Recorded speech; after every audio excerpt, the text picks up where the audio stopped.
This is the largest remaining ashore. He's about 16 years old. He's 5 meters long, and when he regains condition, his fighting weight will be about 3.5 tons.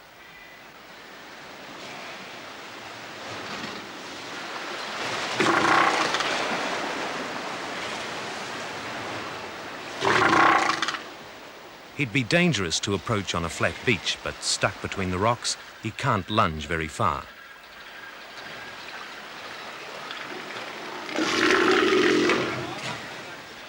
Apart from this, his stinking breath is enough to keep the men at bay.